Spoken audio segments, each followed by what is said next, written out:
Anetons, connecting professionals. Is it a public key kind of thing? Yep, almost near to it. So it's called Public Key Cryptography Standards. So mainly why we need like certificate. So there are two certificates. One is PKCS and one is SCEP. Okay, so why we require certificate? To authenticate and protect from the virus, or because we know that every either URL or any authentication or a system, it has a dedicated certificate assigned to it. So certificates are mainly used for the authentication. Okay, so for example, you guys have seen Wi-Fi, corporate Wi-Fi. Okay, and when you are on the VPN, so how can you secure that? Okay, then email. So when you're sending an email, so how would you ensure that email is encrypted? And when I am sending this to, for example, I am myself sending it to Chidam. So if that certificate is not on his machine, okay, so he won't be able to see that email, okay, because the encryption will not change this to description. So it will not decrypt that certificate. Due to that certificate, it will not decrypt that message, and he won't be able to read that. Okay, so main purpose of certificates are to use for the authentication, okay, so that we can secure the communication. Second thing is, when we are deploying these certificate on the devices through the Intune, so we ensuring that users can have access corporate resources securely. Okay, so that is the only way of securing. You don't want every time user to log in with the credential and access the resources. So if I have a company laptop and if I have that certificate already issued on my laptop, so wherever I go to, whichever office, corporate office, pertaining to your company office, and if I am near to the corporate Wi-Fi, my laptop will automatically connect through the authentication in the background. Okay, I don't need to put any login credential manually, and I don't need to authenticate myself. All right, so that is the main purpose of the certificate. Okay, I hope the recording is on. Okay, so one second, just to verify that yes, we have recording on. Fine. All right. Okay, so there are two terms. One is called PKCS, and then there is a number called 12. Okay, so what is this 12 all about? And what is this PFX? I just want to assess your knowledge, okay, so that I can elaborate it accordingly and I can elaborate it more. So what is this number 12? Any idea? Any guesses?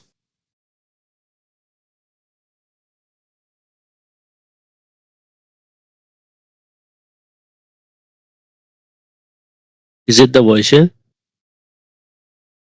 It's revision.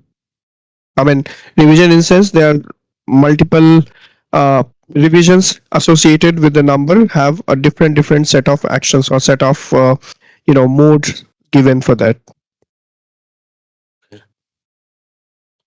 Okay, so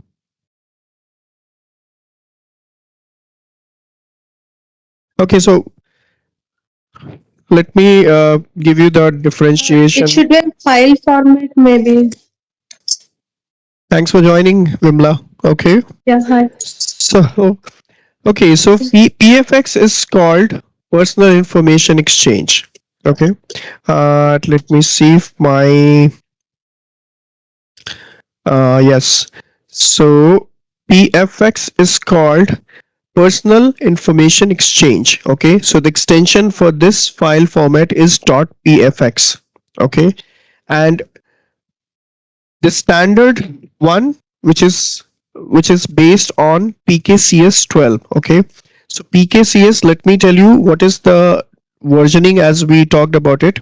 So PKCS refers a group of standard published by RSA laboratory. Okay, RSA were the one. RSA, I think everyone is aware of RSA, right? What is RSA? RSA token use. How many have used RSA token? Yeah, Like a it is. It is a keychain or token something? system like Uh, yeah. yeah, So it keeps on changing the numbers. Yeah, keeps on number changing. So whenever you are authenticating yourself, you need to put the number from that RSA token, and you need to punch in that, and then it will allow you to log in. So PKCS is what it refers to, a group of standard which is published by RSA laboratory for the public key cryptography. Okay, so there are a couple of ranges which are defined by them. Okay, we'll talk about it. So first, let's understand what is the content to capture today. So wait. So the content is for today class. We will talk about understanding what is the understanding, what it is, what is the certificate, like PKCS and PFX. Okay, then we'll talk about the use cases.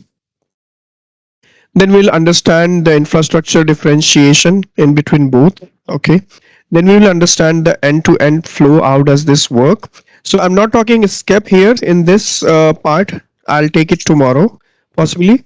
So tomorrow we will discuss how the SCEP works and what are the extra layer of infrastructure that is required to set up that.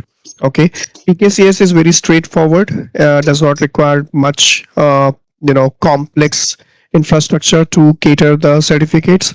And how do we configure the PKCS profile in Intune? We'll talk about that. Okay, and on-prem, what is required for PKCS deployment, what configuration do we require. Then we will understand the tracking, how can we ensure that yes, deployment of PKCS is successful. And lastly, we will understand the key tips, okay, for the troubleshooting. All right, so let's understand public key cryptography standard. Okay, so PKCS, I hope it's visible, guys. If not, I'll zoom in.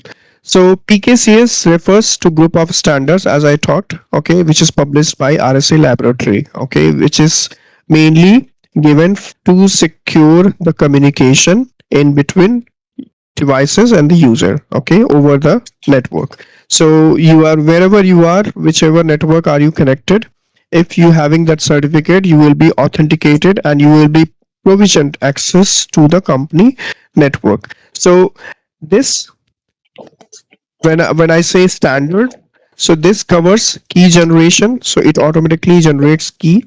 It ensures that the encryption is maintained. There is a digital signature which is there, and certificate format. Okay, so it takes care about all these information within it. So it's already embedded. We don't need to do anything, any extra on top of it. All right. So for example, if I just want to send an email, all right, and I want to ensure that my email is sensitive, so it should not be compromised. Okay, it should be in a encrypted format whenever I'm sending this to someone.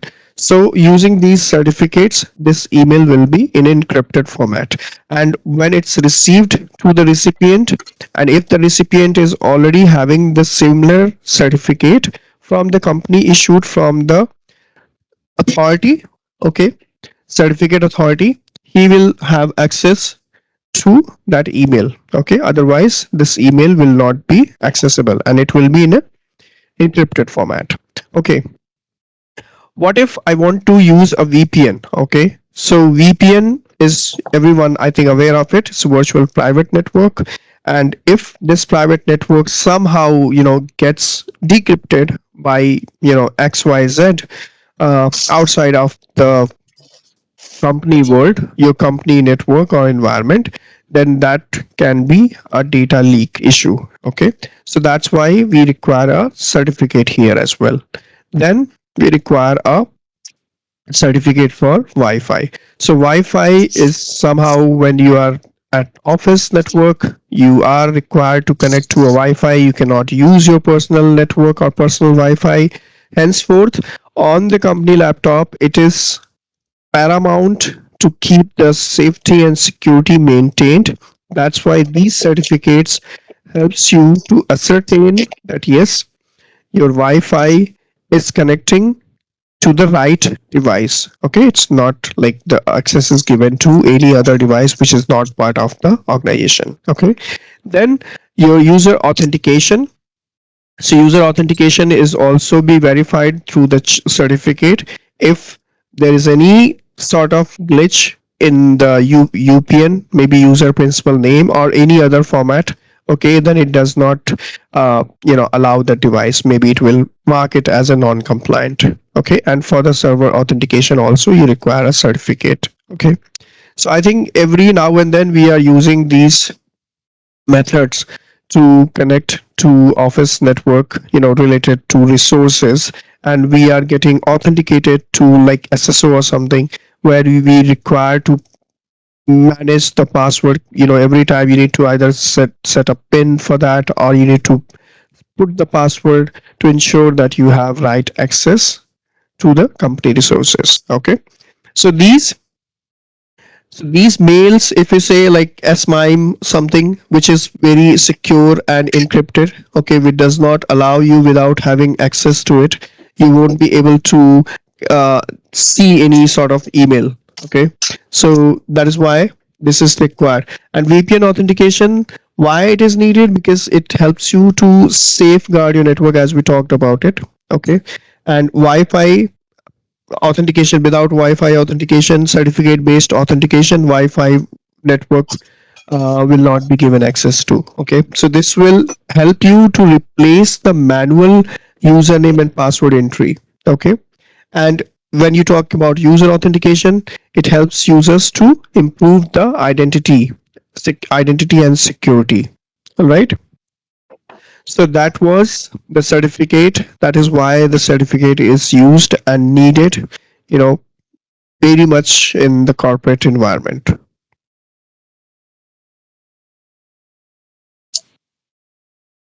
Right.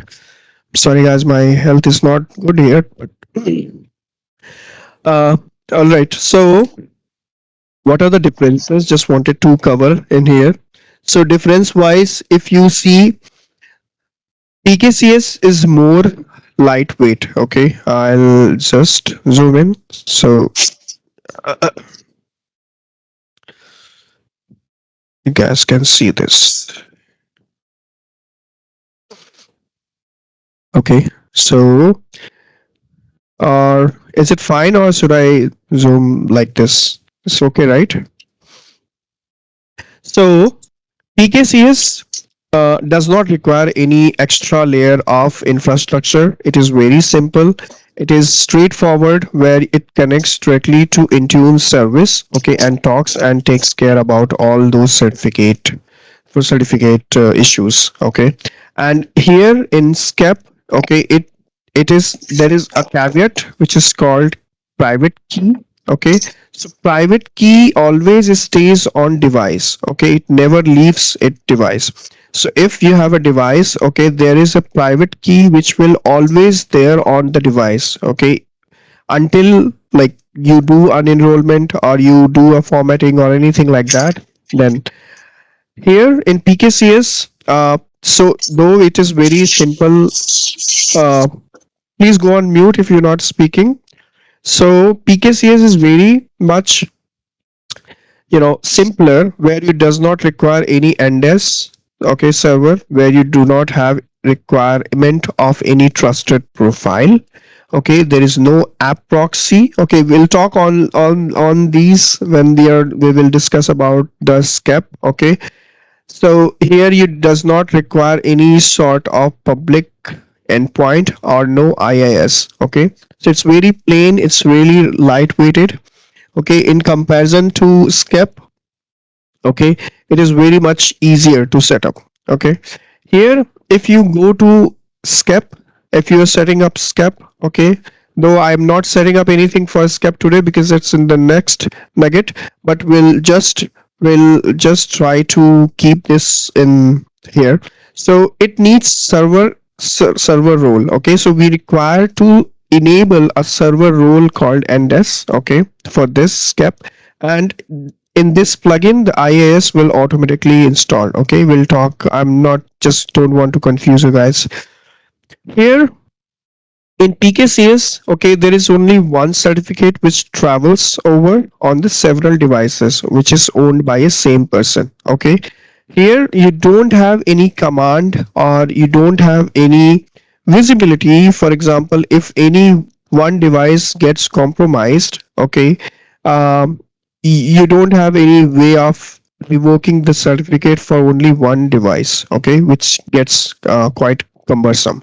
But at the same time, here with this SCEP, okay, each device gets its own unique key. Okay, so you own unique key means, like, understand in the sense, you have one master key. Okay, with PKCS, okay, you have one master key which opens all sort of doors. Okay, but SCEP having different set of keys which is not a master key, and it opens one door at a time. Okay, so for example, if any thief gets into one room and you lock that door from your key, he won't be able to uh, go anywhere else. He will be stuck in a one room, he will be caged in one room. Okay, that is the masterpiece of SCEP. Okay, at the same time, PKCS is little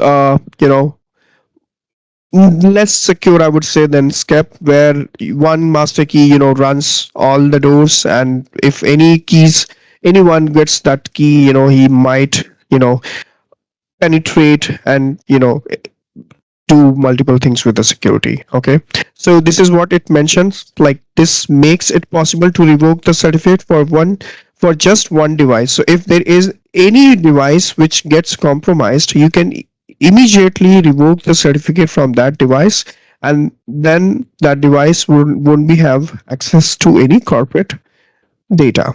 All right, corporate network access. So getting clear, right? Any confusion? So one more thing is, with MDM server, when we are setting up through the Intune, when we are setting up a primary key, for the certificate, then uh, then we send this to user's mobile. Okay, so what happens here, I will talk in the flow how does this work, but at the same time with the SCEP, the mobile device itself create the private key. So here what happens, MDM means Intune server, okay, they need to create a private key, okay, for the certificate and send this to user's device. Okay, but here mobile device itself generates or creates a private key and public key, both the pair together. Okay, so this is the difference. That's why SCEP is, comparison to PKCS, is more secure, but it is more heavier. Okay, so PKCS is lightweighted because it does not require multiple rules to run by, and does not require multiple complex scenarios to set up heavy load. But you just understand, PKCS is I would say younger brother, and SCEP is elder brother. Okay, so this is smaller and this is big. Okay, so this SCEP is mainly used uh, quite large organization. Okay, where PKCS is quite accessible and easy to manage, and generally used when we are using any shared sort of devices, or a device where multiple users are accessing that. Okay, so lightweight PKCS, SCEP is more heavier and more complex. All right. So infrastructure requirement, if you are setting up, see, first thing you need to always keep in mind that all these setups, are taken care by your what I say, your certification authority, okay, or the owner, okay, server owner who wants to set things accordingly. But if you are set, you should be knowing what things do you require. Though you're not going to set this at your maybe you require a domain admin in this to set all these configuration and certificate based enrollment and other stuff, but you should be knowing it, what is the difference in between. Okay, so if they require any sort, if they stuck in something, so you can at least help them to identify what is the root cause. Okay, so PKCS 12 and SCEP, so there these two certificate based authentications which are there. So if you say PKCS 12, okay, so it requires on-prem CA, okay, in both the cases. PKCS also requires us, on-prem CA, which is mandate, okay. You cannot ignore it. Without having this, it won't work, okay. So, and in both the cases, then Intune certificate connector, yes, it requires in both the cases. PKCS also require a certificate connector, and SCEP also requires certificate connector. Then Intune portal deployment. So Intune portal is needed in both the cases. Without Intune portal, it won't work. Okay, and then NDES server. So technically, PKCS does not require any NDES in this, but yes, when you are doing a SCEP certificate based installation, then yes. So NDES stands for Network Device Enrollment Services. Okay, this is a server which is a public facing. Okay, public facing means internet is accessible on this, but at the same time it will be work as a mediator. Okay, so it will be work as a mediator, or mediator I would say, which will furnish the communication between Intune and the certification authority. Okay, and in SCEP we require an app proxy, which is a public facing. So okay, it will be more deep in the SCEP side, so we'll talk about it. So app proxy and public endpoint both is needed for SCEP, but not for public. So we'll understand in the diagram, so we'll understand more about PKCS in flow wise. Okay, so these things are required, and this is not required in PKCS. Okay, so wherever you are implementing any PKCS certifications, do ensure that yes, Intune certificate connector at least is there, and certification authority is at least there. Okay, so that you can issue the PKCS certificate. All right. Next, as we talked about it, there are multiple certificates which are available. So as we talked about, it's a number wise, it's a versioning. So the first certificate which was issued by RSA Cryptography Standard. Okay, so this was the first certificate which was issued. Okay, and that was to define the RSA algorithm and formatting for encryption and signature. Okay, so this was initially when it was issued.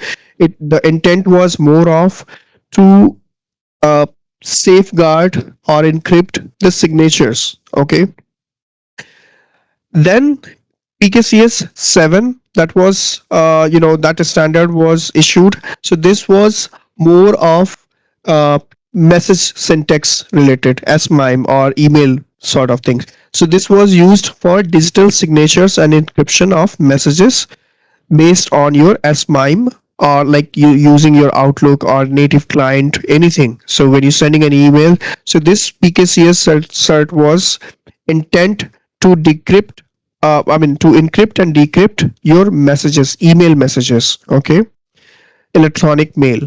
So that was based on SMIME. This was there. Then they issued another cert which was named as PKCS 8. So PKCS 8 was more of private key information syntax. So this was a format for storing your private keys, okay, which can be encrypted. So private keys means, as we talked, there is a public key which is a master key, and there's a private key, means that private key only with the owner, okay. That owner will not share that private key until he having that trust with that person, okay. So that's why this certificate or this standard was issued, which helps to ensure that yes, we are ensuring the private key, in the format we are storing that private keys, and it can be encrypted, okay. So no one can see, no one can easily access any information until that private key is decrypted, okay. Then PKCS 10. So PKCS 10 was more of a format of message that was sent to CA. So when Intune device is requesting a certificate, then Intune service forwards that information to Intune connector, and then Intune connector forwards that information to certificate authority. So what if the in between Intune connector and certification authority, if the message is not encrypted, okay, then that data will be leaked, okay. So this format was created as a message that to send to CA to request a certificate. So if I on like if I tell everyone like this is the certificate I am requesting from CA, it will be easily guessed, okay, and it will be easily compromised. That's why it was in encrypted format. Then PKCS 11. So PKCS 11 was more of uh, this was more of a token interface. Okay, so token interface means APIs for the devices which holds the cryptographic information to perform such actions or such functions. In example, I would say smart cards, okay, or a device which having that capability of generating a token, okay. So if the token is there embedded, okay, using that API call, the device, gets that information, okay, from that device. Here is example of a smart card. With the smart card there is a token which gets fetched, okay, and then that information is in encrypted format which is sent over the certification authority, okay. So this was PKCS 11, and then PKCS 12, okay, which is also named as uh, let's see if I can type it, okay. So this was uh, PKCS, okay, this was 12, okay, which is also extension is PKFX and P.P12. Okay, so this is mainly for personal information on the exchange syntax, okay. So this format ensures that it is in storing both private keys and certificates, okay. So whenever, I mean, it's often when we use a password, we ensures that that password should be protected, okay. So if there is any file extension or something like that, then that should be protected, that should not be visible over the online, okay. That is why PKCS 12 was, as a standard that was released, and it is now open standard. So I mean, it is more accessible, easy to use, and it ensures that yes, you are covering both private keys and certificates, okay.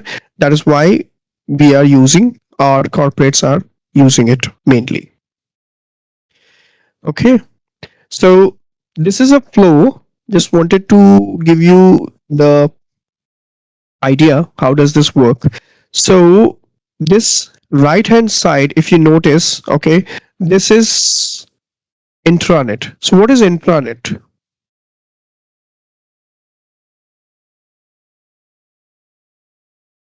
Any idea? The network which is connected within the organization. Yes. So means it's not public facing, correct? Yes. Right.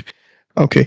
And internet is something which is public facing, Public. right? Public facing. So here we are seeing there are two different, there's a line in between. Okay, so this line segregates two networks. Okay, so one network is internet where your Intune and your device is available, and the second is where is your certification authority and Intune connector. Okay, in between. So what is Intune connector does? Okay, it facilitates or travels, shares the data from certification authority, which is available on your safe zone, okay, on your intranet, which is not public facing. Okay, so certification authority is very crucial. Okay, that should not be compromised by anything. So certification authority is mainly designed or taken care or managed by companies itself. Okay, they do not leverage this to make it on available on open source or maybe somewhere on the internet. Okay, so this is the mode where which this is certification authority is the one which generates the certificates, which delivers the certificate, and which have all the information about the certificates. Okay, so which user should have what sort of certificate needed. Okay, all the information is mentioned with this. All right, so it is very crucial. So we should not get somehow get to see that this is compromised or something like that, something happening with this. Okay, so when let me take you through the flow. So for what happens first, this is where the Intune service sends a certificate request to the device. Okay, this device does not have any certificate. This is a fresh enrolled device. Okay, the first time maybe, or maybe this device has been recently unenrolled or wiped out or deleted, something like that. Okay, so there is no existence or maybe formatted. So now when the Intune sends that certificate to this device, device does not know what to do. Okay, so what it does, it again sends that information to Intune asking what to do with this. Okay, what is information, what should I do with this certificate? Okay, how do I get the certificate? So then Intune service connects to Intune connector, tells that okay, this is a fresh new device which is being enrolled, and this requires access to VPN, SMIME and other stuff, mail and Wi-Fi. So how does this device will connect to these corporate resources?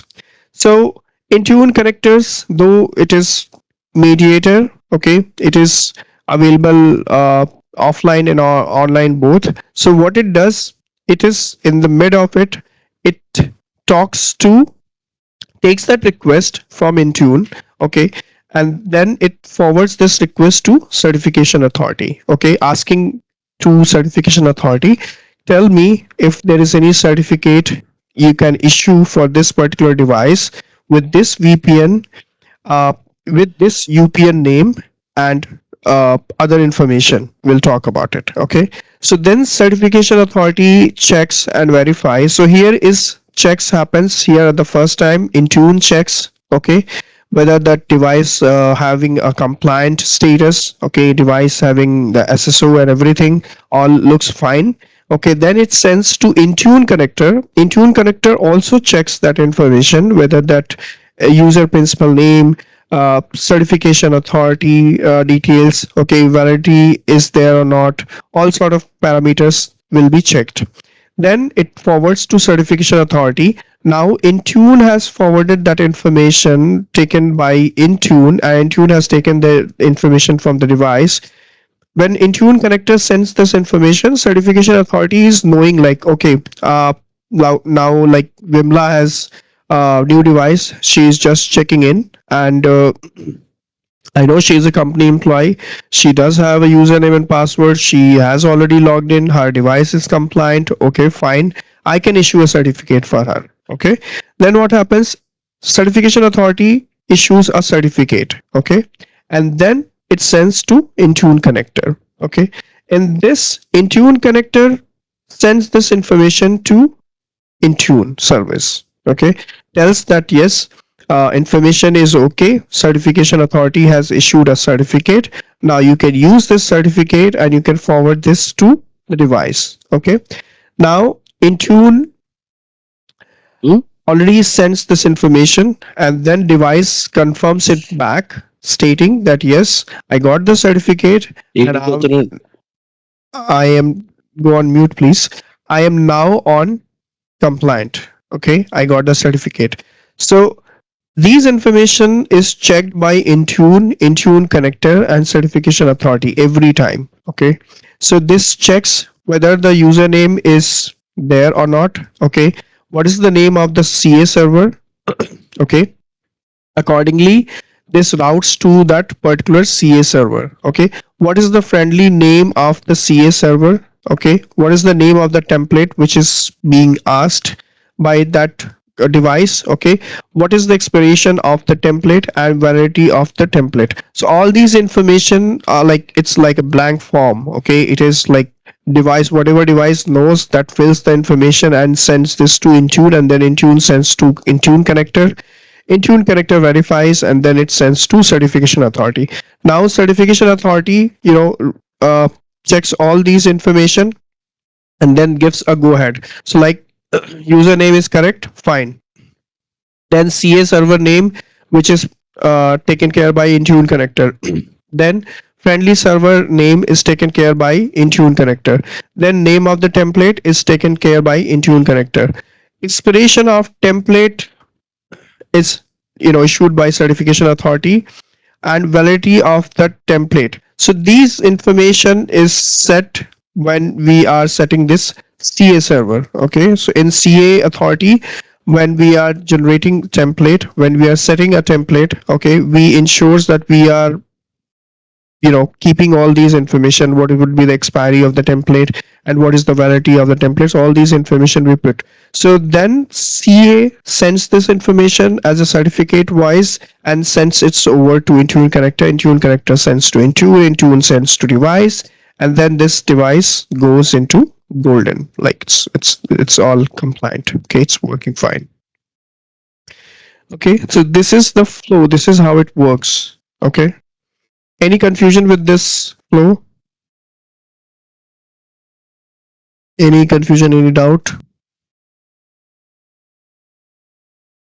So if you want, I can explain again. Here Intune connector, in the sense which we are used for the hybrid Azure AD joined, the connector which we have installed, right? Same connector only? Right. No, so we will have a different connector for this. We will have an NDES connector for this time. Okay. Last time we used Intune connector for setting up our hybrid join. This time we'll have a NDES. Okay.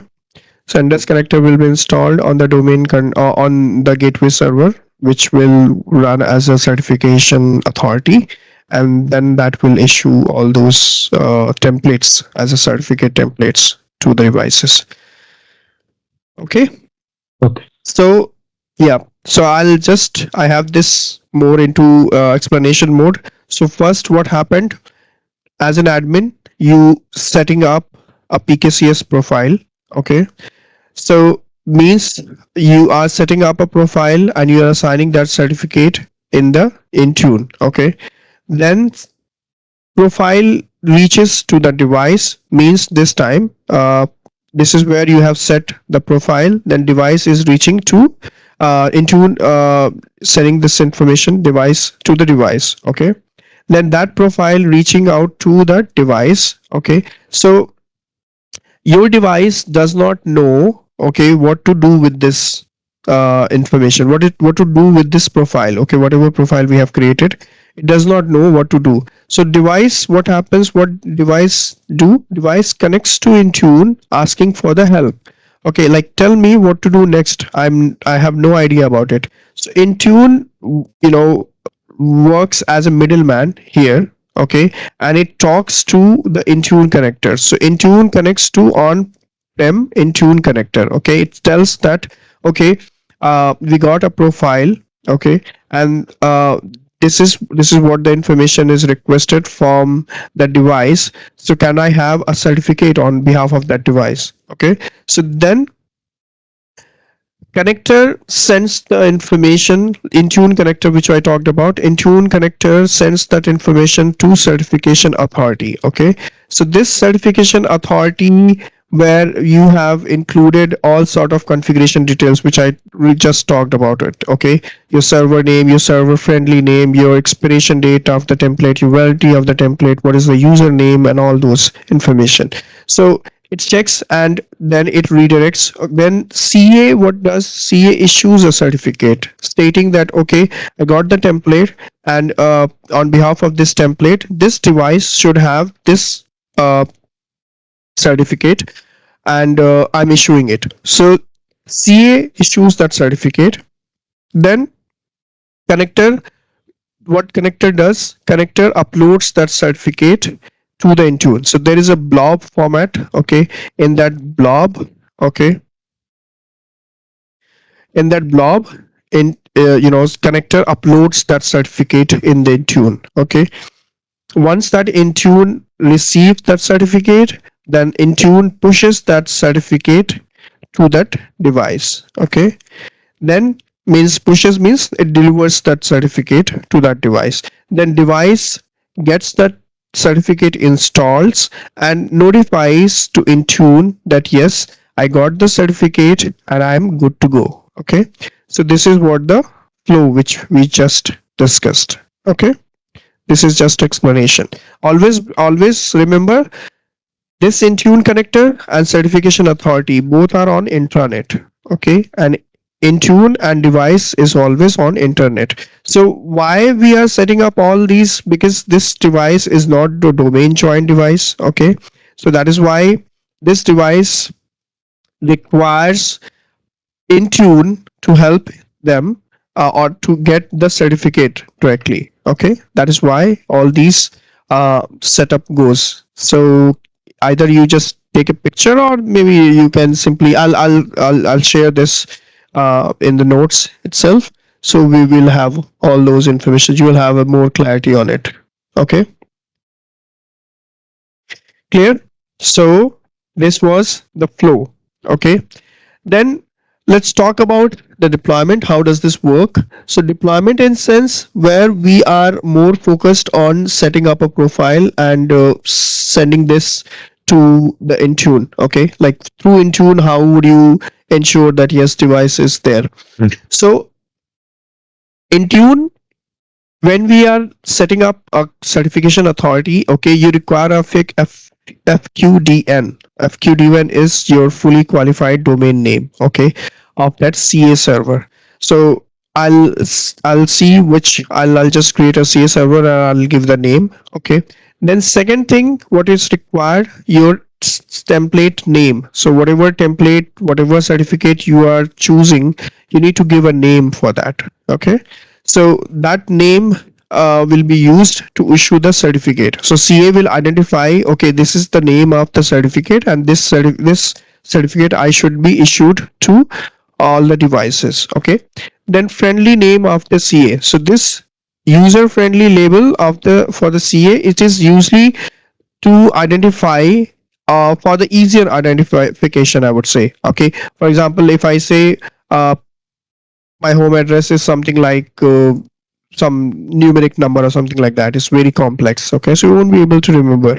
But if you just call my name and you come to the security guard, tell that like I want to visit to Webber's house, and he can easily take you to my house without any issues. But if I give you a random number, okay, which is very complex, and I don't have that number on my house as well, so it will be very hard to find where is my house.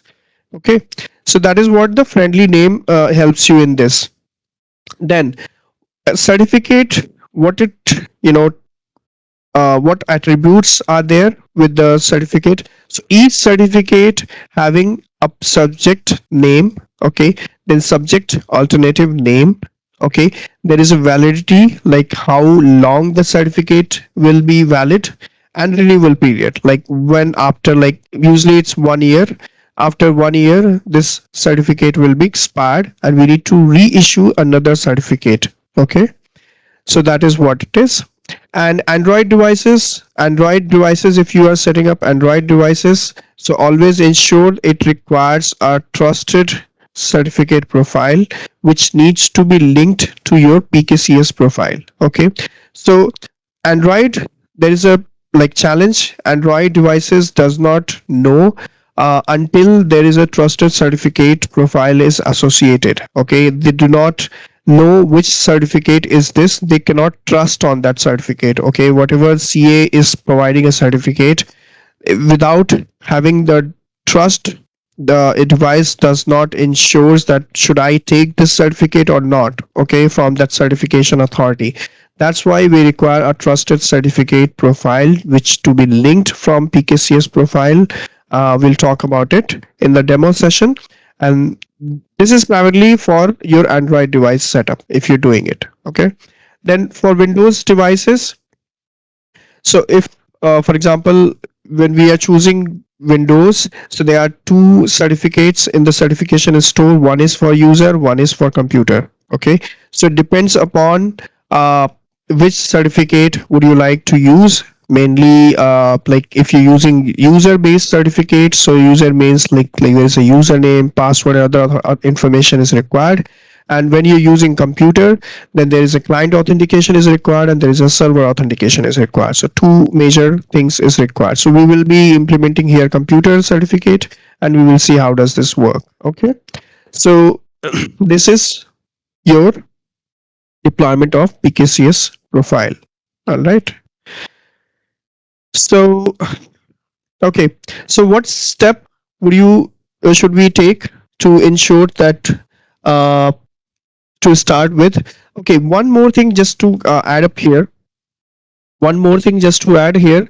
So when we are configuring like PKCS profile, okay, so we need to ensure that yes, your domain name information, which is like your issuing certification authority, should be in a proper format. Okay, we'll talk about it next. And friendly name is more would be the must precisely match. If there is any mismatch with the friendly name, then it will be very hard time to identify what is the root cause. Okay, why the certification did not work. Okay, and then subject name and subject name. Okay, which is I'm just talking about it. So subject name and subject alternative name, which is SAN format. So this especially defines to whom this certificate is issued. For example, common name, user principal name, and all those information. Okay, so this is called SAN and SN. Okay, so subject name and subject alternative name. Primarily, which person got this certificate, what is his user principal name, this is all information covers here. So always remember this. This is mainly they ask in the interview question as well. What is SAN and what is SN? Okay, in PKCS deployment. So PKCS deployment, SN stands for subject alternative name. So these two defines to whom the certificate is issued. All right, so these two things always remember. And then certificate validity period, so which means it's talking about the duration for which the certificate is valid. For example, 1 year, 2 year, whatever you want, whatever you are putting in the certificate, that is the validity. And renewal is when the validity is over. Okay, it will ask you like the percentage of the validity period remaining. Okay, when the certificate should be renewed. For example, 20%. After 20%, the renewal period, I mean like it's a grace period, and after that it should be renewed automatically, or maybe you're doing it manually, then manual. Okay, so that it is. And one thing I did not cover for iOS, I believe. So iOS is like something when you are having a trusted root profile, that is not required for iOS and Windows. Okay, for these two deployments, this trusted root profile is not required. But when you're doing this, especially this is required, this is needed for certification chain building. Okay. Uh, it is only mandatory when you're doing Android, so which requires to link your PKCS profile to a trusted root certification profile, which contains your CA root certificate. Okay, and Windows does not require this. It is almost like when you are setting up this certificate, you are giving a selection like a key storage point where you want to save this. You want to save this in a TPM, or you have some software KSP. Okay, where you want to save it, we'll check it. We'll see in the console itself. Okay, so there we will store that certificates. If there is no TPM, maybe for example, if I'm setting a criteria, if the TPM is not there, then the certification will be failed, or maybe the deployment will be failed. Or if there is any other storage you want to keep that certificate, you can easily do that. Okay, so that was I thought of covering. All right, so how do we set up Intune connector? So setup in sense, first what we need to do, we need to have the Intune certificate connector installed. So with this, we will set up a secure communication, okay, to our DC, to our like gateway server, where we will set all these connectors so it can talks to the domain controller, and it can easily issue the certificate. And then we will configure the connector account. So there would be two accounts which will be used. One is the service account, okay, which is running this connector, and the second account will be there for establishing the communication. So for example, here if I say I would I don't know which account is lab ad I think I just forget lab admin, I think, at my domain. Okay, and then on microsoft.com. Okay, and this is where it requires which account which you requires to set up the connector. Okay, so there would be two accounts which are needed. So we will have this set up, and then we will do a duplicate of the certificate template. So there are already couple of templates which are already there. We just need to right click on it and make a duplicate, and once we duplicate, we can make the change of that. We can set the required settings, okay, according to our organization need, and then we can issue that certificate. Okay, then we will do a set of permissions for the template. So we will ensure that we have enroll and we have enroll and read permissions given, so that this template can be easily read by the connector. Okay, and then we will publish the template. Okay, so we will have this template, we'll make the template available, then we will note down the friendly name as well. So whenever when we are setting up a profile, certificate profile in our Intune, we will require these friendly name, especially there, your domain name, your server name, and friendly name. All these informations are required, so you always make a note of it, okay, somewhere. And then we will have finalize and publish the certificate. Okay, so that's it. So one thing with the certificate template configuration, so what does it do exactly? So when we are setting up template, we require private key to be exported. Okay, this information, it depends upon your CA. I mean, you just need to check, do we require to export that private key, or you don't want to? I mean, do you want that private key to travel over the network and be available on the device, or you don't want that private key? That depends upon the domain admin. So we need to check on that. Then we will set this supply in the request. Okay, so this we will enable so that Intune can define it dynamically. Okay, so it can dynamically look for the subject name, and it can automatically set this up. So we will do all these in the demo, so you don't get confused. Permission wise, we will give the necessary permission to the requester account so that it can enroll the devices and it can sense the certificates easily. Then iOS devices, where we require a proof of origin to validate the certificate request. So these all the information which is there on the certificate page. We will have a look on that. And extension wise, when you are validating client authentication attribute, okay, we require this information. Okay, so that, I mean, it all depends upon the CA, what he wants, what he does not want, but I'm just wanting to cover everything, so you guys should be aware of what is happening and why do we require, why we are enabling this option, why we are not enabling this option.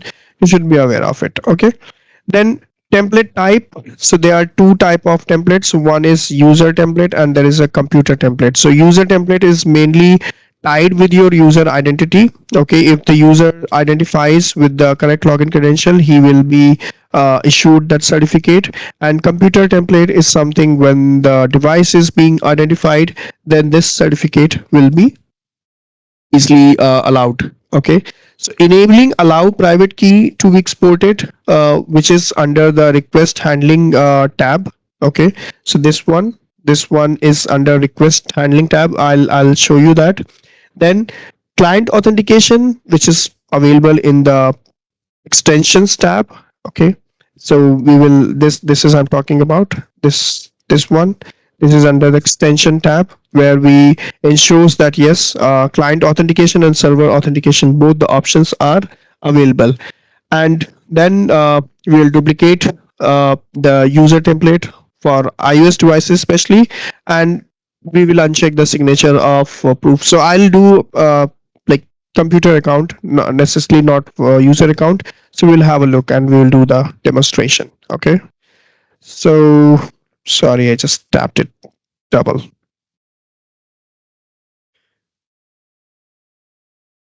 Okay, so when we are doing the template configuration, okay, so there are a couple of things which we should be like, how do we confirm that yes, this has been successfully, deployed, the certificate has been successfully issued or not. So first we will check the log for certification authority, okay, where we will see whether the certificate got issued or not. Okay, then we will go to NDES service. Okay, so NDES service, where in this NDES.svc log we will check and track the certificate, whether the creation and delivery has happened or not. Okay, then we will go for the pfx log. Okay, which is a sort of log which generates when the connector receives the certificate. Okay, that log ensures that yes, the communication is established and the certificate got traveled and it is issued and it is received by the connector. Then we'll go to the company portal log, okay, which is on the device. Okay, we will see whether the device got the certificate or not, and then on the Windows device we will see whether the certificate got installed. So in the MMC, in the certificates, we will see that yes, certificate is installed or not. And for the personal certificate store on the device, we will see whether the certificate is visible for that device or not. And then on the portal itself, on the Intune portal, we will see that yes, device is reporting fine and we got the certificate, necessary certificate installed on that device. Okay, so this is a chain, this is a flow, this is how we do the troubleshooting. Okay, so whenever you stuck at any point, I'll show you how to check step by step. If you remember the flow in your mind, how does this work, how the device, how the Intune deploys the profile, then that profile, device receives that profile, then device sends it back to Intune stating that okay, I got this but I'm not able to understand what to do. Then Intune forwards this request to Intune connector forwards, checks all those information. Then Intune connector forwards this information to certification authority stating that okay, these are the user name and SN name and user friend certificate friendly name and all those information are there, like tell me if you can generate a new certificate for this device. And then this device gets the certification authority, sends that certificate to that Intune connector sends to Intune, and Intune sends this to device. And this is how the flow works. So just wanted to remember you guys, do not forget the flow, otherwise it will be crucial for you to troubleshoot further.